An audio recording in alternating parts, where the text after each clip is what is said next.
Bonjour à tous et bienvenue, merci d'être avec nous sur bigradio.fr, c'est parti pour le grand show de l'info. Nous sommes le lundi 18 novembre 2013 et édition spéciale ce soir dans notre émission avec cette chasse à l'homme à Paris. Et oui, plus qu'un tireur armé d'un fusil qui a grièvement blessé lundi un homme dans le hall de Libération à Paris et qui serait à l'origine d'une autre fusillade, n'a pas fait de victime à la défense avant de prendre un automobiliste en otage qui aurait entre 35 et 45 ans selon le procureur de la République François Molin. Il porte une casquette, un jean clair et une veste kaki. En tout cas, on connaît désormais quelques détails sur le tireur présumé de la fusillade au siège du quotidien Libération. C'était ce matin, qui serait donc à l'origine d'une autre fusillade qui n'a pas fait de victime à la défense. C'était au siège de la Société Générale avant de prendre un automobiliste en otage. Les images de vidéosurveillance montrent par ailleurs que le suspect correspond physiquement à l'auteur de l'agression au siège de BFM TV vendredi, car par rapport à l'utilisation des caméras de vidéosurveillance, on a un signalement précis, a dit Laurent Numez, directeur de cabinet et préfet de police, ce matin sur l'antenne de RMC et de BFM TV. Et justement, si vous avez loupé cet événement de vendredi matin dans le hall de BFM TV, je vous propose de revoir donc avec les caméras de vidéosurveillance, mais également d'en savoir plus avec Antoine de Rémez. 6h53 vendredi, le hall de BFM TV est quasiment vide. Sur ces images, un des journalistes de la rédaction arrive pour prendre son service. Dans les secondes qui suivent, un individu armé entre dans les locaux d'un pas lent et décidé, après avoir passé une vingtaine de minutes à l'extérieur, à attendre patiemment. Dans le hall, plusieurs personnes sont présentes, un invité sur le départ, un agent de la sécurité et un rédacteur en chef qui vient récupérer ses journaux, directement visé par l'individu. Philippe Antoine fait un pas en arrière. La scène ne dure que quelques secondes. L'homme a tout juste le temps de tenter de tirer et de s'enfuir, laissant 2 balles au sol derrière lui. Cet homme, moi je n'ai pas entendu d'armement de son fusil.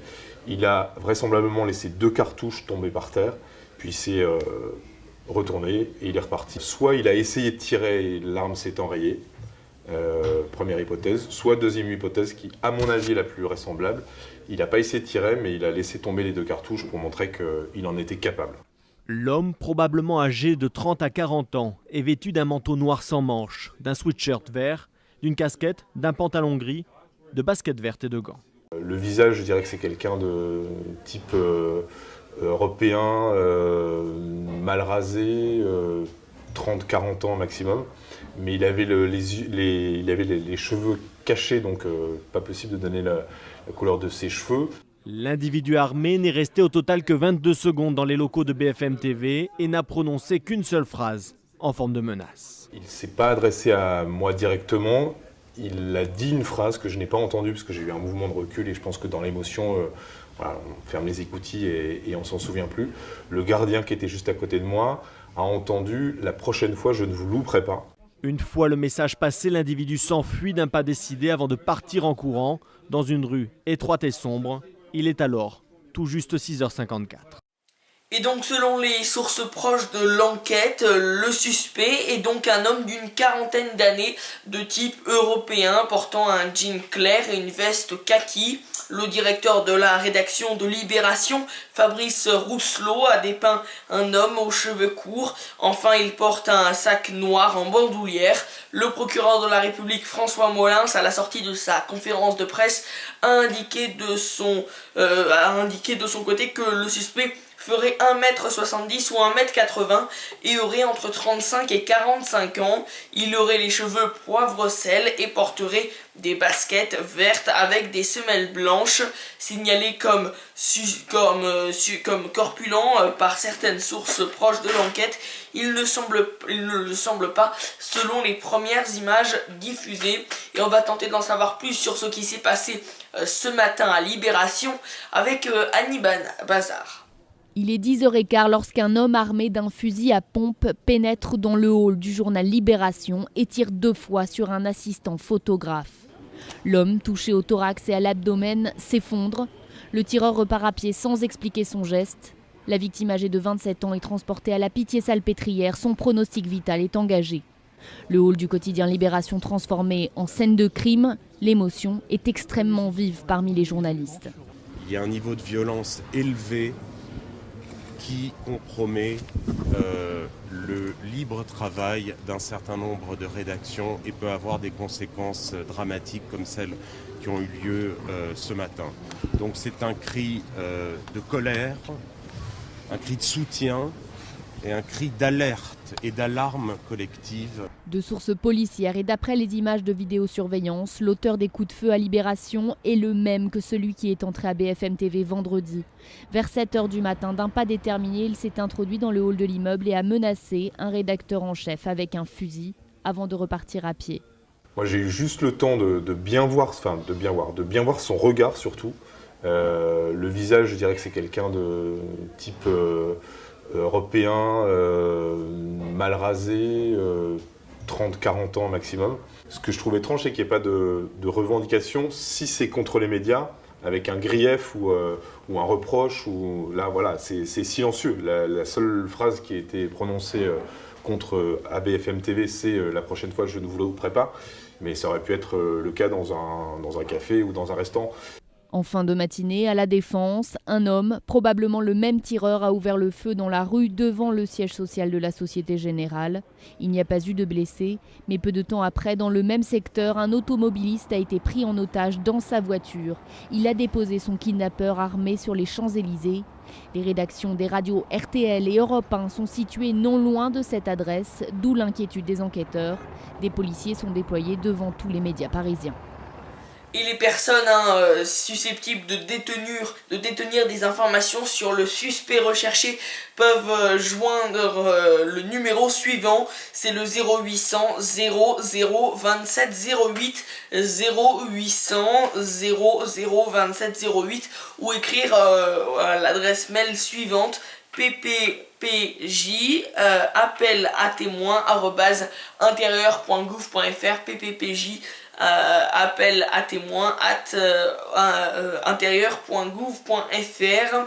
En tout cas, selon un employé du service d'accueil de Libération, le tireur n'a rien dit et est reparti immédiatement après avoir atteint le photographe de Libération. Le photographe de Libération qui a passé l'après-midi entière à faire des tests. Les enquêteurs cherchent également à établir si ce suspect est l'auteur des coups de feu tirés lundi matin devant le siège de la Société Générale à La Défense dans les Hauts-de-Seine. Sans faire de blessés, il y a des similitudes de type de vestimentaire, de corpulence, d'apparence qui font que ce suspect pourrait bien avoir été l'auteur des 2 fusillades lundi matin, a précisé l'une des sources, et les cartouches utilisées à La Défense, à Libération et à BFM TV qu'il a à chaque fois éjectées sont toutes de calibre 12 selon une source policière. Selon cette source, étant donné que les horaires des 2 fusillades vers 10h15 pour Libération et 11h45 pour La Défense, il aurait également matériellement eu le temps de faire les deux. Tant que cet individu court, tant que nous ne connaissons pas ses motivations, il représente un véritable danger, a déclaré le ministre de l'Intérieur qui s'est rendu au siège de Libération dans le 3e arrondissement de Paris. Voilà donc ce que nous pouvions dire ce soir sur cette géante chasse à l'homme dans tout Paris. Et je vous propose d'écouter justement à ce propos la réaction de François Hollande, actuellement en déplacement d'affaires à Israël. Il a voulu réagir à cette information. Un tireur a agressé un journaliste photographe à Libération ce matin. Le même, semble-t-il, même s'il convient d'être prudent, a également utilisé une arme dans une tour de la Défense. La seule instruction qui vaille, c'est celle que j'ai donnée au ministre de l'Intérieur et à toutes les forces de sécurité. C'est d'interpeller, d'arrêter ce tireur pour qu'il ne puisse pas nuire à quiconque d'autre. Et toutes les forces sont mobilisées. Ensuite, nous aurons à tirer un certain nombre d'enseignements, mais d'abord arrêter celui qui menace la vie, qui a tenté de tuer et qui peut demain, tout à l'heure, tuer encore. L'arrêter le plus vite possible, c'est la seule consigne qui doit être donnée. Là, il y a eu 2 médias qui ont été visés, semble-t-il, par le même homme, même si ça sera à la justice d'en établir la preuve. C'est toujours la liberté d'information qui est visée. Donc, dans un pays de droit, nous devons plus que jamais protéger les organes de presse.